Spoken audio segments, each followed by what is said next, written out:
नमस्कार। न्यूज़ 18 की इस पॉडकास्ट में आपका बहुत बहुत स्वागत है। 2025 को हम लोग विदा कहने वाले हैं, लेकिन इसके साथ साथ बिहार की बात करें तो बिहार की जनता ने, बिहार की महान जनता ने बहुत ही ग्रेट मैंडेट दिया है एनडीए सरकार को बहुत कुछ करने के लिए।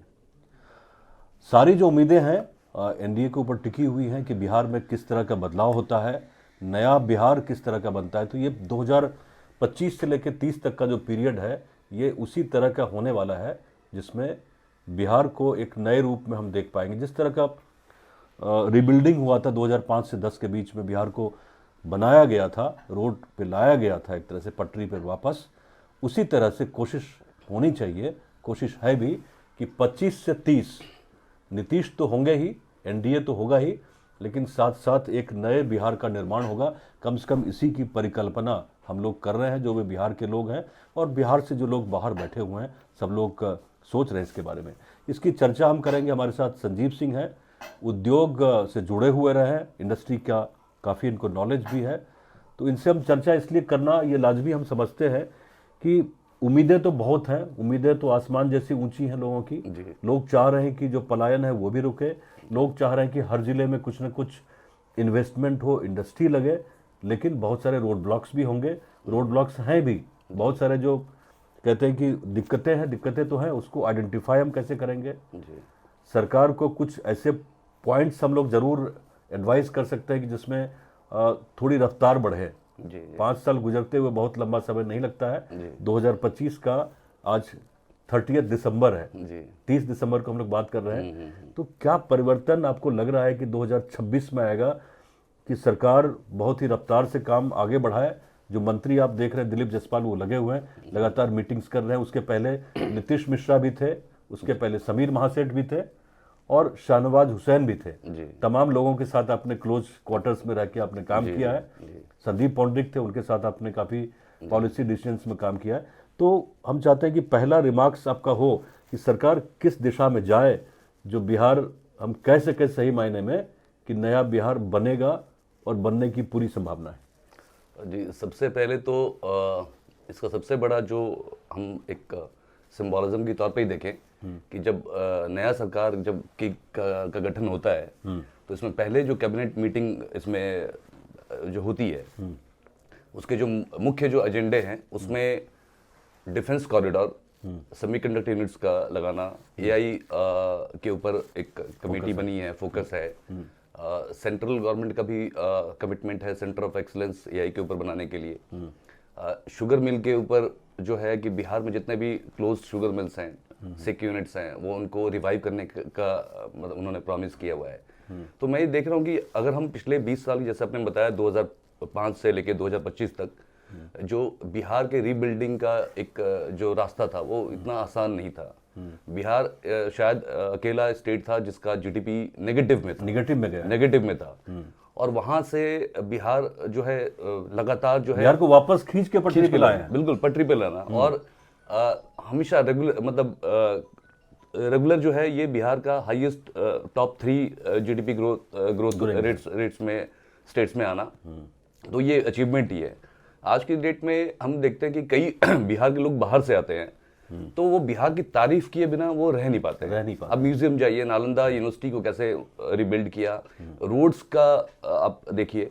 मुझे याद है जब मैं 2008 में बिहार आया था, तो मुझे अपने गांव जाने में, मेरा गांव, मैं पूर्वी चंपारण का रहने वाला हूँ, ढाका ब्लॉक पड़ता है इंडो नेपाल बॉर्डर पे, तो वहां पे जाने के लिए मुझे 8 से 9 घंटे लगे थे। अब मुझे, मैं खुद ड्राइव करता हूँ 4 घंटे, ढाई घंटा 4 घंटा भी मैं ये उम्मीद, 4 घंटा आराम से चाय पीते हुए मैं ये मान के चलता हूँ 3 से 4 घंटे लगने चाहिए, लेकिन 2.5 घंटे में भी हम पहुंच जाते हैं।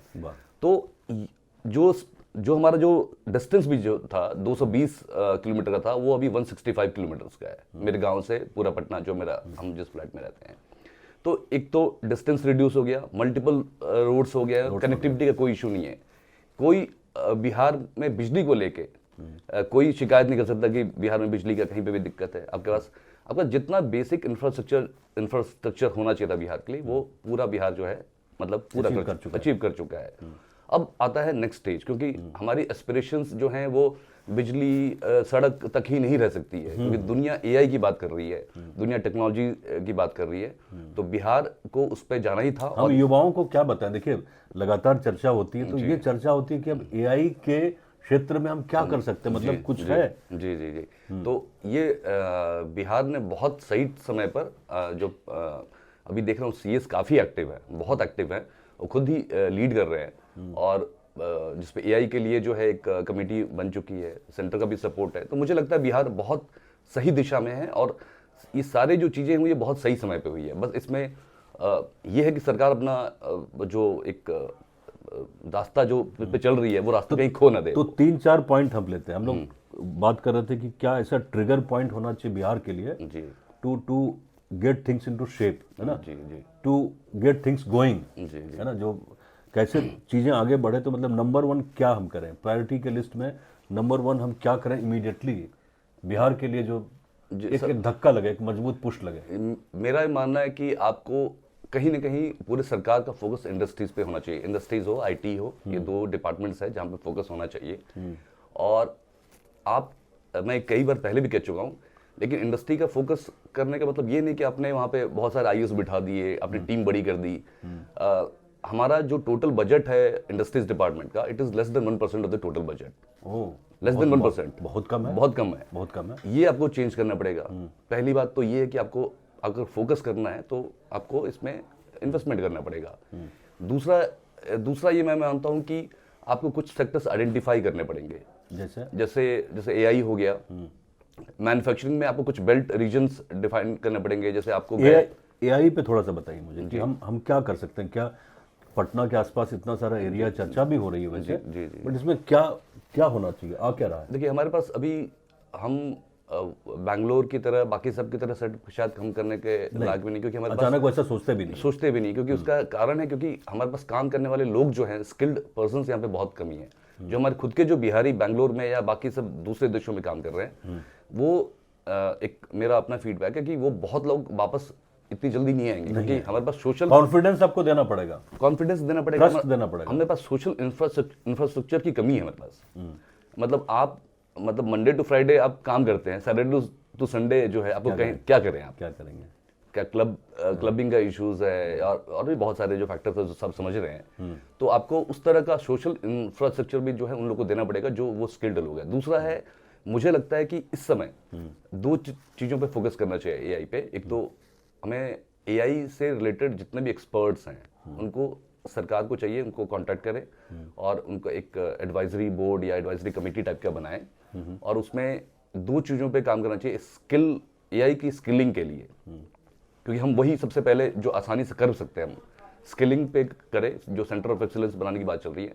फिर हम एआई से सरकार, क्योंकि यहाँ पे कोई इंडस्ट्रीज ऐसे है नहीं यहाँ पे, तो हम गवर्नमेंट सेक्टर में ही एआई को कैसे हम डिप्लॉय कर सकते हैं या उसको हम इम्प्लीमेंट कर सकते हैं, ये पहला करें। ये उसके बाद हम नेक्स्ट स्टेज की तरफ हम बाद में जा सकते हैं। इसके अलावा और क्या एआई की सिवा? हाँ, एआई के सिवा मुझे ऐसा लगता है कि बिहार में बहुत स्कोप है डिफेंस कॉरिडोर का, जो मुंगेर बांका जो भागलपुर का जो बेल्ट है, जो अंग हम जिसे कहते हैं, क्योंकि उनका हिस्टोरिकल एक बैकग्राउंड है मैन्युफैक्चरिंग का, ये सब का। हाँ, मीर कासिम के अंग्रेजों से लड़ने के लिए जो है वहाँ पे एक फैक्ट्री बनाई थी, और हम आज भी जो है वहाँ पे जो लोग हैं, हम अवैध या वैध के चक्कर का हम भले ही, लोगों के पास स्किल तो है ना, स्किल है। हमने तो ये भी सुना संजीव जी कि वहाँ के जो पुराने वर्कर्स हैं, जी जी, है ना, गन फैक्ट्री के, उनको अगर AK-47 का वो दे देते हैं, नमूना वो बना के देते हैं, बिल्कुल बना देते हैं, बिल्कुल बना देते हैं। आप तो इसका हम लोग यूज तो नहीं कर पाए, अब नहीं कर पाए उसका।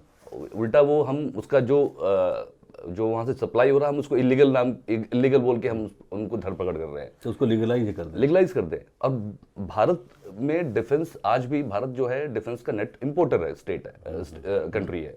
अब दूसरों से आप रशिया से ले रहे हो, आप अमेरिका से ले रहे हो, आप हम खुद क्यों नहीं मैन्युफैक्चर कर रहे? और एक किसी भी स्टेट के लिए, किसी भी कंट्री के लिए डिफेंस पे दूसरों पर निर्भर होना, जैसे इजराइल पे, ये सब बहुत स्ट्रेटेजिकली लॉन्ग टर्म के लिए अच्छा नहीं है। तो स्टेट, अब बिहार जो बिहारी इतना मेहनती कम्युनिटी है, तो हम क्यों ना, जब उनका स्किल है पहले से ही, मेहनती हैं, तो हम क्यों ना यहाँ पे डिफेंस कॉरिडोर हम लोग ये करें, सेमीकंडक्टर यूनिट्स हम लोग डालें, क्योंकि बिहार में पानी की प्रचुरता है यहाँ पे, पानी की प्रचुरता है। तो सेमीकंडक्टर यूनिट्स लग सकता है, फाउंड्री लगाएं या चिप डिजाइनिंग हो, आप कहीं से स्टार्ट करें, लेकिन let us start somewhere. Dilip Jaiswal के लिए क्या मतलब इमीडिएटली आने वाले 100 दिन के लिए क्या प्रायोरिटी एरियाज क्या क्या होने चाहिए अभी? देखिए, मैंने इंडस्ट्री को बहुत क्लोजली देखा है मैंने, मुझे इन एंड आउट्स मुझे पता है कहाँ कमियाँ कहाँ पे कमी नहीं है। एक मुझे सबसे बड़ा जो चैलेंज लगता है, हमने स्टार्टअप इकोसिस्टम क्रिएट किया, लेकिन हमने उसको मर जाने दिया। शुरू में हमने 45 डेज का हमने एक विंडो रखा था कि भाई अपना अप्लाई किया और आपको जो है पहला ट्रांच जो है आपको मिल जाएगा। अभी वो मिल भी रहा था, बिल्कुल मिल रहा था। कोवर्किंग स्पेसेस बनाए गए, आप देखेंगे अभी कोवर्किंग स्पेसेस जो हैं बहुत खाली हैं। आजकल चर्चा नहीं हो रही है उसकी, चर्चा नहीं हो रही है, खाली हैं, क्योंकि एक उसमें कंडीशन है कि 2 साल बाद जो है आप वहां से आप ये मान लिया गया मूव आउट करना है। हाँ। ये मान लिया कि भाई 2 साल में आप मैच्योर हो जाएंगे, और मान लीजिए ये कंडीशन है भी कि आप मैच्योर होकर आप बाहर चले जाएंगे, तो लेकिन आपने उस गैप को फिल करने के लिए कि नए लोग आए, आपने नए स्टार्टअप्स को ऑनबोर्ड नहीं किया। हम बी हब की चर्चा कर रहे हैं, हम बी हब की बात कर रहे हैं, तो कोवर्किंग स्पेसेस जो है बहुत खाली पड़ी हुई हैं, मतलब बहुत हम उसका उपयोग नहीं कर पा रहे हैं। और ये एक और बड़ा मुझे लगता है, क्योंकि मैंने अलग अलग स्टेट्स के साथ में काम किया है, बिहार अपने फोकस को कभी मतलब बहुत फोकस्ड होकर काम नहीं किया इसने बिहार ने। आप देखिए कि बिहार में इंडस्ट्रीज डिपार्टमेंट का स्ट्रक्चर ऐसा है, उसके अंदर कला और ये हैंडीक्राफ्ट से रिलेटेड उसमें वो है, उपेंद्र भारती शिल्प अनुसंधान संस्थान है, उसके अंदर खादी है, उसके अंदर बिहार फाउंडेशन है जिसको डायस्पोरा को एंगेज करना है, उसके अंदर इतनी ऐसी चीजें हैं जो एक इंडस्ट्री के लिए कोर एक्टिविटी नहीं होना चाहिए। तो रिस्ट्रक्चरिंग बहुत इंपॉर्टेंट है। मतलब मैंने इससे पहले भी कहा है, जैसे मैंने मध्य प्रदेश में देखा कि वहाँ पे एमएसएमई जो छोटे यूनिट्स हैं, छोटे इंडस्ट्रीज हैं, उनके लिए एक अलग ही विंग बना हुआ है, मतलब मिनिस्ट्री अलग है, डिपार्टमेंट ही अलग है। वहाँ पे आपको इंडस्ट्री डिपार्टमेंट का मिनिस्टर और एमएसएमई मिनिस्टर दोनों अलग है, दोनों के जो है कमिश्नर्स जो है या जो हेड कर रहे हैं वो अलग है। तो आप ये देखिए कि वो बहुत स्ट्रक्चर्ड तरीके से काम कर रहे हैं। हमारे यहाँ पे क्या है, छोटी छोटी योजनाएं, पीएमएजेपी, मुख्यमंत्री उद्यमी योजना, पीएमएफएमई, ऐसी बिहार लघु उद्यमी योजना जो गरीबों के लिए किया गया, वो सब इंडस्ट्रीज को दे दिया गया है। इंडस्ट्री का फोकस होना चाहिए मेजर इन्वेस्टमेंट्स को लाने के लिए, जो हमारा अभी फोकस नहीं है हमारा। शाहनवाज जी के समय पे आप थे जी, उस समय तो बड़ी चर्चा हो रही थी जी, उन्होंने बहुत काम किया। आज मिश्रा जी काफी मार्केटिंग की है अपना। जी जी जी जी जी शाहनवाज सर ने मैंने जो देखा कि इंडस्ट्रीज डिपार्टमेंट में जान फूकी। ये मरी हुई जंग लगी व्यवस्था थी। 2 आदमी को मैं बहुत क्रेडिट, 3 आदमी को इनफैक्ट क्रेडिट दूंगा। पहला शाहनवाज सर, वो इसलिए क्योंकि उन्होंने आते ही मतलब एक ऐसे डिपार्टमेंट की बात चर्चा होने लग गई जो जिसके बारे में कोई चर्चा ही नहीं थी, चर्चा नहीं कर रहा था। उन्होंने बिहार के इथेनॉल जो कोटा को डबल करवाया, क्योंकि उनका सेंटर में उनका काफी अच्छा एक्सपोजर था, होल्ड अच्छा एक्सपोजर था उनको। वो क्योंकि टेक्सटाइल मिनिस्टर रह चुके थे, तो उसके ऊपर भी बहुत इंडस्ट्रीज से वो बात कर रहे थे। बिहार में मैक्सिमम जो इथेनॉल यूनिट्स आई हैं वो उन्होंने अपनी पर्सनल एश्योरेंस दी है, कईयों को जबरदस्ती लगवाया कि अब आइए लगाइए। दिक्कत क्या हो रही थी शुरू में, मतलब लोग ये जानना भी चाहेंगे कि मतलब लोगों को मतलब अपनी तरफ से उन्होंने गारंटी दिया जी, कुछ इस तरह का हुआ? क्योंकि बिहार में एक वो उस तरह इकोसिस्टम नहीं था, लोगों को डर था, क्योंकि यहाँ पे हमेशा एक डर रहता है कि भाई की सरकार कोएलिशन चेंज हो जाए, तो उन्होंने अपनी गारंटी दी। दूसरी बात कि यहाँ पे बैंक्स लोन नहीं देते थे, इन्होंने उसको भी सॉल्व किया उस केस को, क्योंकि आपको इथेनॉल यूनिट, एक इथेनॉल प्लांट लगाने के लिए भी, क्योंकि उसकी मशीनरी इतनी महंगी होती है, मिनिमम 100 करोड़ चाहिए। तो उस तरह का तो आपके पास कैपिटल मुझे लगता नहीं बिहार में किसी के पास इजीली अवेलेबल है। तो इन्होंने बैंक्स के साथ में एक ट्राइपेट्रिएट एग्रीमेंट करवाया, बैंक्स, ऑयल कंपनीज और इनके बीच में, उसके ऊपर लोन दिलवा के जो है मतलब इथेनॉल काफ़ी यूनिट्स आई, और बहुत सारी इथेनॉल यूनिट्स वो चले गए, उसके वजह से वो वापस उन्होंने ऑन ग्राउंड ही नहीं किया अपने आप को। तो उनका भरोसा जो है आगे जाके जाना, बिहार को एक फेस चाहिए था। और किस्मत की बात है उस समय संदीप पौंडरिक भी आए, जो मतलब वो अपने आप में काफ़ी स्ट्रांग काम करने वाले थे, दिन रात काम किया उन्होंने। बंदना पेशी भी आई और वो उनका इंटेंशन काफ़ी सही था, उनको बहुत कम टाइम मिला, but she was on the right path, लेकिन वो बहुत टाइम नहीं रहे। अभी कुंदन सर आए, लेट्स सी, मतलब ही इज आल्सो कुंदन जी का तो अच्छा रिकॉर्ड है, मुझे लगता है जी हाँ जी जिला लेवल पे काफी अच्छा काम जी किया है। हाँ, तो वो बट ये स्टेट लेवल पे है, कैसे वो डील करते हैं, डीलिंग विद इंडस्ट्रीज, मतलब dealing with corporate, that is very very जी जी जी, तो उनको प्रूव करना पड़ेगा अपने आप को, मतलब अच्छा मौका है, बट मतलब कुंदन प्रयोगवादी तो है ना, जी जी इसमें जी, क्या शक है? हाँ, मतलब इज ए मतलब डैशिंग गाई, देखेंगे। वो डिसीजन लेने में मतलब स्ट्रांग हेडेड है, लेट्स सी, मतलब मुझे तो लगता है वैसे ही लोग चाहिए ना कि जो जी, जी। जो डिसीजन ले सके, जी जी जी, जो अपने पद पे बैठे रहे कुछ करे नहीं तो उसमें क्या फायदा फिर? हाँ, लेकिन मुझे ऐसा लगता है कि कहीं ना कहीं ब्यूरोक्रेसी को भी एक जैसे बाकी स्टेट्स में, क्योंकि मैं दूसरे स्टेट्स में भी काम कर चुका हूँ मैं, वहाँ पे जो एक रेड टेपिज्म वाला मामला नहीं है। बिहार में ब्यूरोक्रेसी के अंदर बहुत रेड टेपिज्म है। क्या ये जो जो पूरा पूरा जो ब्यूरोक्रेटिक सेटअप है, हाँ, ये क्या वेलकमिंग है? मतलब if you compare with Madhya Pradesh, इसको गुजरात से कंपेयर करें तो कहाँ पाते हैं बिहार को? बिहार में वो पूरा सिस्टम चेंज करने की जरूरत है। मैं सही बताऊं तो आपको रेड कारपेट वेलकम करना पड़ेगा, क्योंकि जरूरत हमारी है, इंडस्ट्रीज से ज्यादा हमें जरूरत है, हमें जरूरत है। तो आपको बहुत सारी चीजों को चेंज करना पड़ेगा। इसमें बहुत सारे छोटी छोटी चीजें हैं, लेकिन मेरे ख्याल से हो जाना चाहिए। सरकार का फोकस है तो वो सॉर्ट आउट हो जाएगा, क्योंकि अभी सरकार बने हुए बहुत दिन नहीं हुए हैं। सीएस क्योंकि खुद मॉनिटर कर रहे हैं, छोटी छोटी चीज़ों को लेके ये कर रहे हैं। कई उन्होंने खुद के मतलब एडवाइजरी कमिटीज बना दी, फॉर्म कर दिए हैं तुरंत। माइंडसेट उनका सही है। नहीं, मैं सीएस की बात नहीं कर रहा हूँ, I am talking about overall mindset of the entire bureaucracy, कि हम उसको कैसे मतलब करें। जो हम गुजरात में जब शुरू हुआ था, जब नरेंद्र मोदी वहाँ के चीफ मिनिस्टर थे, जी तो उसकी चर्चा होती थी, उन्होंने पूरा आमूलचूल परिवर्तन किया। जी जी बिहार में वैसा संभव है? मतलब हमें तो पूरा नेचर ही बदलना पड़ेगा अपना। जी, अभी सीएम का कम से कम ये रहा है कि CM he is visiting many industrial units, और थोड़ा सा सीएम को और प्रोएक्टिव होके जो नए जो मैं ये कह रहा हूँ कि जब मुजफ्फरपुर में इंडिया का लार्जेस्ट बैग क्लस्टर लगा, हाजीपुर में झील रेनवियर जो इंडिया का सबसे लार्जेस्ट रेनवियर मैन्युफैक्चरर है, जूते भी बन रहे हैं हाजीपुर में ना, कॉम्पिटेंस एक्सपोर्ट्स, जो वहाँ जा रहा है रशिया रशियन आर्मी यूज ये स्टोरी मैंने ही ब्रेक की थी, वायरल हो गया। और ये 7-8 साल से है। सरकार ने प्रॉपर मार्केटिंग नहीं की, करी। बताइए, इतनी बड़ी चीज है वो। सरकार ने इंडस्ट्रीज डिपार्टमेंट की अभी भी मार्केटिंग जो है जिस स्केल पे होना चाहिए, जिस तरह से होना चाहिए, वो उन्होंने किया ही नहीं है। तो उसको चेंज करने की जरूरत है, और कुछ सक्सेसफुल यूनिट्स को ज्यादा प्रमोट करना चाहिए, और जो बिहारी डायस्पोरा को इनको पकड़ना चाहिए, और उनको बिहार के लोग इतने, जो ग्लोबल डायस्पोरा है बिहार का इतना बड़ा है। जी जी सिर्फ यूरोप नहीं, मुझे लगता है कि 30-40 कंट्रीज में जी जो बिहारी आईटी प्रोफेशनल्स हैं, जो बिहारी बिजनेसमैन हैं, जो मतलब अपने फील्ड में लाजवाब काम कर रहे हैं, उनको कैसे वापस लाएं? ये तो बहुत जरूरी है ना। सबसे पहले तो आपको उन्हीं को वापस लाना पड़ेगा यार। देखिए, एक शुरुआत 2007 में के करीब में जो है बिहार ने ग्लोबल कॉन्क्लेव, बिहार कॉन्क्लेव करके कुछ इवेंट शुरू किया था। गुजरात ने उसी समय वाइब्रेंट गुजरात शुरू किया। बिहार ने वो इवेंट 1-2 बार करके छोड़ दिया, फॉलो भी नहीं किया। और आप ये सोचिए कि नरेंद्र मोदी वो वाइब्रेंट गुजरात को किस स्केल पे ले गए। बहुत ज्यादा। तो आप वाइब्रेंट गुजरात एक बड़ा शोकेस है किसी स्टेट को अपने डायस्पोरा को पकड़ने का, उनको यूज करने का, उनके साथ में वो मतलब एक कम से कम आप डायलॉग शुरू कीजिए, इन्वेस्टमेंट अपने आप आएगा।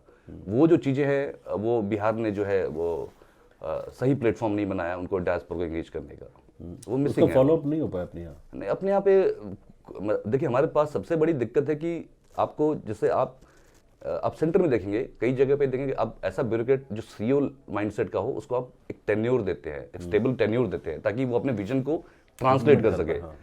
हमारे यहाँ पे क्या है, वो छोटे छोटे टेन्योर्स रहते हैं। एक आदमी को आपने 10 रिस्पॉन्सिबिलिटीज दे रखी है, तो वो क्या फोकस ही नहीं कर पाता है। आपके पास कहीं ना कहीं एक माइंडसेट इन्वेस्टमेंट के हिसाब से आपको एक आदमी बिठाना पड़ेगा जो सीईओ माइंडसेट से काम करे, और डायस्पोरा को एंगेज करने के लिए आपको एक प्रॉपर, एक पैशनेट बंदा बिठाना पड़ेगा जो बिहारी हो, जो बिहारी के साथ में कनेक्ट कर सके इमोशनली या बाकी सबके थ्रू भी, और उसको उनको पुल करे कि आप आइए बिहार में इन्वेस्ट कीजिए, हम लोग आपका साथ देने के लिए रेडी है। देखिए, एक बहुत बड़ा एक एरिया ऑफ कंसर्न भी रहा था, और चर्चा भी होती रहती कि नीतीश कुमार ने ज़्यादातर जो फोकस किया वो पटना के आसपास किया। जी जी जी। लेकिन अगर पूरे बिहार की बात करें तो कई ऐसे शहर हैं आपके पास, गया जी आपके पास है, जी जी आपके पास चंपारण का एरिया भी हो सकता है, ज़मीन की कमी नहीं है, या जिसको हम अंग वाला एरिया कहते हैं, भागलपुर वाला एरिया है, पूर्णिया में सीमांचल उधर एरिया पड़ा हुआ है, मधुबनी का एरिया है, हर एरिया का अपना स्ट्रेंथ है।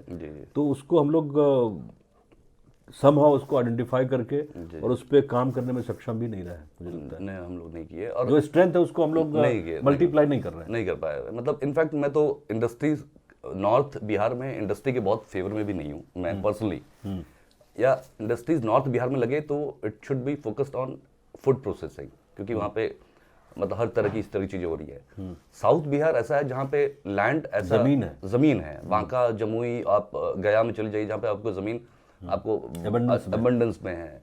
आप नॉर्थ में जाएंगे आपको एक्विजिशन में आपको इश्यूज आएंगे। खेती वाली जमीन अच्छी है यहाँ ना, जी जी जी, यहाँ खेती बड़ी अच्छी होती है, नदियों का पानी मिलता है, फर्टाइल लैंड है। ये बिहार का एक बदकिस्मती कह लीजिए, खुशकिस्मती कह लीजिए, लेकिन जो है फर्टाइल लैंड की वजह से भी इंडस्ट्रीज का इश्यूज है। और क्योंकि यहाँ पे किसान जो है मतलब उसके पास एक ही सोर्स है उसको खाने का, अपनी जीविका चलाने का, लोग जमीन छोड़ने लगते हैं, जमीन तो एक इमोशनल एक इशू हो जाता है। लेकिन साउथ बिहार ऐसा है जहाँ पे, क्योंकि साउथ बिहार में आप देखिए कि जो झारखंड है, जो मिनरल रिच स्टेट्स है, वहाँ से आपका बहुत क्लोज है। मुझे लगता है यहाँ पे लाइट इंजीनियरिंग इक्विपमेंट है, मशीनरी बनाने का, आपको ये सिरामिक्स जो टाइल्स है उस तरह की यूनिट्स यहाँ पे लगाने का बहुत बड़ा स्कोप है।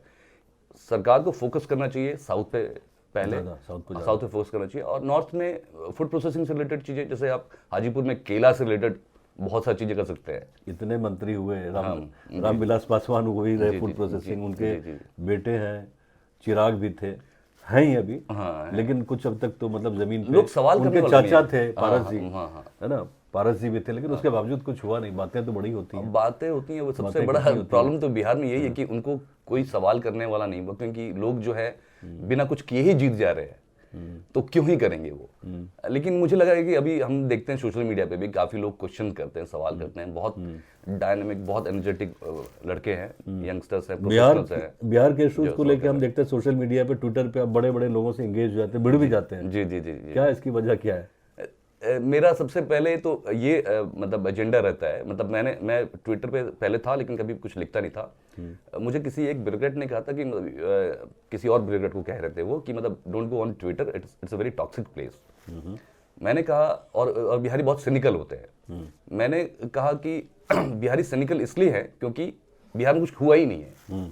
लोग आए, बोल के चले गए, कोई फॉलो चीजें नहीं हुई। किसी ने पूछा नहीं। फिर जैसे इंडस्ट्रीज में एक टाइम ऐसा था जहां पे आप 1 रुपए का करप्शन का नहीं था, लेकिन लोग विश्वास नहीं करेंगे क्योंकि वो एक मतलब चीजें नॉर्मलाइज्ड हो चुकी है। तो आप देखेंगे कि भाई हमने जो, तो मैंने ये देखा कि उसको चैलेंज करने के लिए कि एक तो बिहार में पोलराइज्ड पॉलिटिक्स ज्यादा होती थी, कास्ट बेस्ड हो या रिलीजन बेस्ड हो, उसको तोड़ने के लिए मैंने सोचा कि नहीं, कुछ इश्यूज पे लिखना चाहिए, क्योंकि बहुतों को इश्यूज के बारे में पता ही नहीं है। जैसे मैंने वो क्रेडिट डिपॉजिट रेशियो पे लिखना शुरू किया कि बिहार में क्रेडिट बैंक्स हमको पैसा देते ही नहीं है, सीडीआर जो रहती है, हाँ, जो बैंक्स हमको पैसा देते नहीं है, तो उसको कैसे, बाकी स्टेट में ज्यादा जाता है, बिहार में जी जी जी, हम हमारे अपने जो डिपॉजिट्स है हम उसको प्रॉपर जो है वो यूज नहीं कर पा रहे। तो ये इश्यूज हैं। फिर सेमीकंडक्टर्स के ऊपर हमने कि भाई आप जैसे पहले 4 सेमीकंडक्टर प्लांट्स लगे तो उसमें 3 गुजरात को दिए गए और 1 असम को दिया गया, बिहार को कुछ नहीं मिला, जो कि बिहार वाज वेरी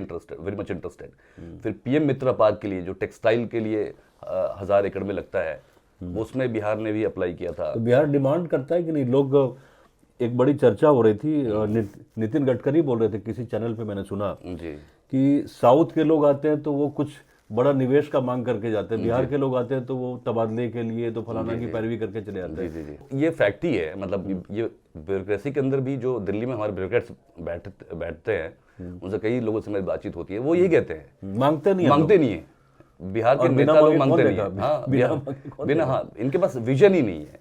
ये एक बड़ा पॉइंट, एक बहुत इंपॉर्टेंट चीज है, इनके पास विजन नहीं है। और वो विजन लाने के लिए बहुत इंपॉर्टेंट है कि जो बिहार के प्रबुद्ध लोग हैं, जो सिविल सोसाइटी है, उनको जो अभी जो साइलेंट मोड में है, उनसे निकल के उनको ये बोलना पड़ेगा कि हमको ये चाहिए। तब शायद आपके नेता जो सुने कि भाई कि हाँ, लोगों की ये डिमांड है। लोग अभी जाके यही नेता लोग इसी बात में खुश होते हैं कि हमने रेल मंत्री को जो है इस वहाँ ट्रेन रुकवा दी, स्टॉप दिलवा दिया, स्टॉप दिलवा दिया, उसको अचीवमेंट मानते हैं। तो ये जो क्योंकि और उनका ट्रेन चालू करवा दिया। ट्रेन चालू करवा दिया। हाँ, ट्रेन चालू करवा दिया। तो ये बिहार का उनका अचीवमेंट जो है ट्रेन रुकवाने चलाने तक है बस उनका, इंडस्ट्रीज के ऊपर नहीं है। मतलब आप नितिन गडकरी ने 2022 में ये कहा था, नितिन गडकरी साहब ने, उन्होंने अच्छा काम किया है, लेकिन उन्होंने कहा था कि हम 2024 तक बिहार में 10 ग्रीनफील्ड एक्सप्रेस होंगी। 2025 में अभी तक एक भी नहीं हुई है। हाँ, प्रोजेक्ट्स काफी जो पाइपलाइन में है, बहुत अच्छे प्रोजेक्ट्स आ चुकी हैं, लेकिन उनका कमिटमेंट जो था 2024 का वो तो पूरा नहीं हुआ। मुझे लगता है कि फॉलो अप करने के लिए बिहार को एक टीम बना लेनी चाहिए। बिल्कुल team of leaders, team of bureaucrats, जिनको फॉलो अप पे लगाई है कि फलाना डिपार्टमेंट में हमारा काम पेंडिंग है तो उसको कौन करेगा, वहां से कोई अगर फंडिंग आनी है तो कहाँ रुका हुआ है, इसको फॉलो अप करें लोग। फॉलो अप करने में तो बिहार इतना पिछड़ा है। आपको मैं एक एग्जांपल देता हूँ। 2018 में मुख्यमंत्री एक डेलीगेशन लेके जापान गए थे, और मैं उस वक्त बॉम्बे में था, लेकिन इस पूरे न्यूज़ को मैंने फॉलो अप किया। और वो जापान में गया था, तो जापान में एक प्रोविंस है नारा करके, नारा, वो जैसे आपका यहाँ पे बौद्ध गया इंपॉर्टेंट है बुद्धिस्ट इसके स्पिरिचुअल प्लेस के तौर पे, उसी तरह पे नारा जो है वहाँ पे जापान में बहुत इंपॉर्टेंट है। तो वहाँ के जो गवर्नर थे, तो उन्होंने, वो इतने खुश हुए इस डेलीगेशन से मिलके, तो उन्होंने एक वो प्रपोजल दिया कि हम बिहार के साथ में एक सिस्टर सिटी का हम एग्रीमेंट बनाएंगे, खासकर बोध गया या गया को लेके। और वो प्रपोजल यहाँ पे भेजा गया, और कितने महीनों तक प्रपोजल जो है यहाँ पे मेल में किसी ने चेक तक नहीं किया था। वो 10 महीने बाद उसका जो है यहाँ से बहुत फॉलोअप्स के बाद, कुछ करने के बाद यहाँ से रिप्लाई गया। तब तक वो इतने नाखुश थे कि उन्होंने जो है इसको एक तरह से ठंडे बस्ते में डाल दिया।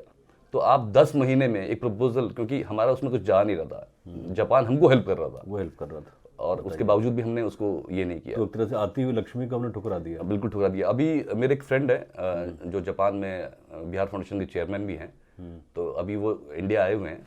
मैंने उनको कहा कि आप कैसे परस्यू करिए उसको। हाँ, मैंने कहा कि आप परस्यू कीजिए, आप उसमें आपको जो सपोर्ट चाहिए होगा, जैसा भी होगा, क्योंकि अब मैं सरकार के साथ में काम नहीं कर रहा। तो मेरे साथ में एक अभी एक लिवरेज है कि मैं कुछ चीज़ें जो है लोगों को नॉलेज में लाके, जो पीछे छूट गई, हाँ छूट गई हैं, कम से कम चीज़ें ट्रैक पे आए।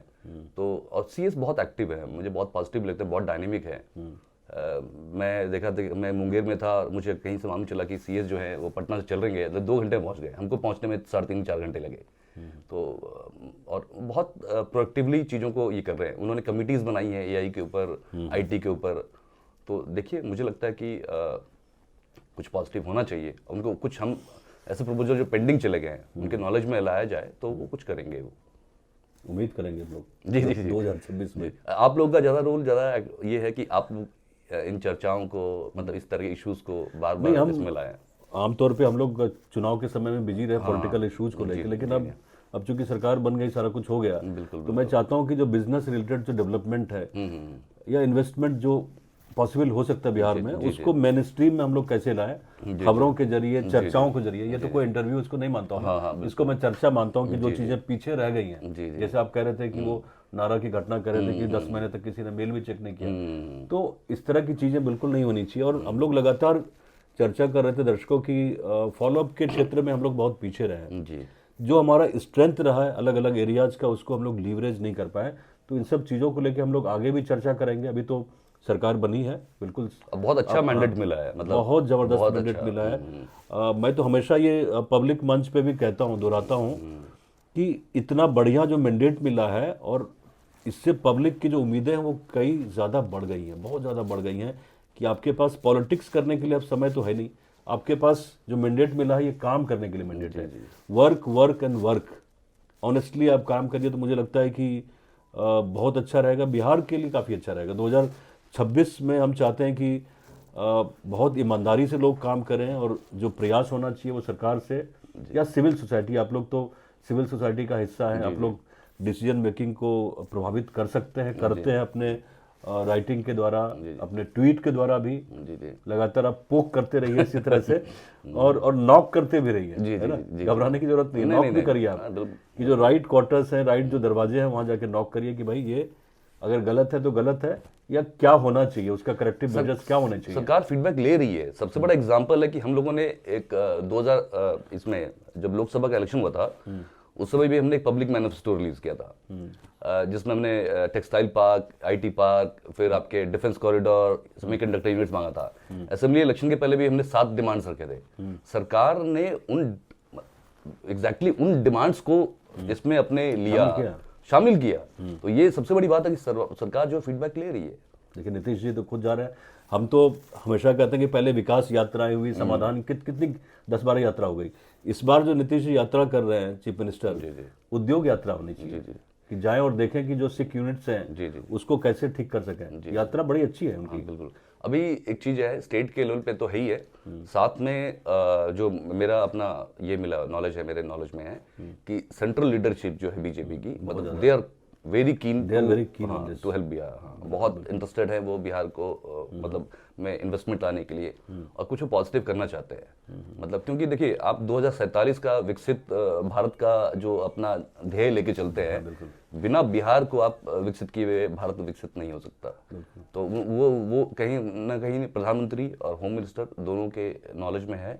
और जो मुझे जो अपने चैनल्स के थ्रू जो इंफॉर्मेशन है कि they are very keen to help Bihar इस समय। चलिए, सपोर्ट बिहार अच्छी बात है। जब तक मुझे लगता है कि सेंटर और स्टेट का जो एक तरह से आप कह सकते हैं कि सामंजस्य जो दिख रहा है जी, वाकई ज़मीन पे कुछ ना कुछ उसका असर दिखेगा और बिहार की जो तस्वीर है वो बदलेगी। 2026 के लिए हमारी जो उम्मीदें हैं ज़रूर कायम है अपनी जगह पे कि 26 में बिहार का रीबिल्डिंग हो और जिस तरह से एक नैरेटिव सेट हो पूरे देश भर में, बिहार के अंदर नहीं, बिहार को लेकर एक जो नैरेटिव है ओवरऑल वो काफ़ी सकारात्मक तरीके से बिहार के पक्ष में हो, जिससे बिहार में निवेश की जो संभावनाएं हैं वो बहुत ज़्यादा बढ़े।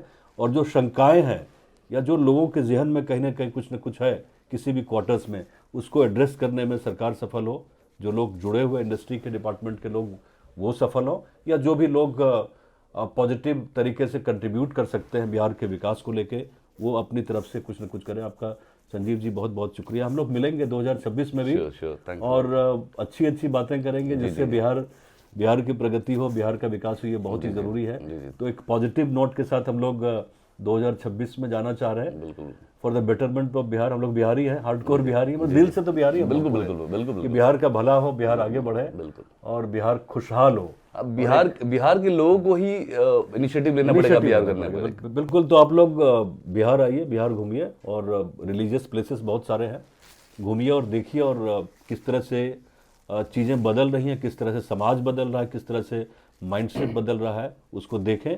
और जहाँ भी कुछ कमी लगे तो वहाँ इंगित भी करें कि यहाँ कुछ लैक कर रहा है, तो सारे लोग मिलकर उसको आगे बढ़ा सकेंगे। बहुत बहुत शुक्रिया और नमस्कार। 2026 आपका बहुत ही शुभ हो। नमस्कार।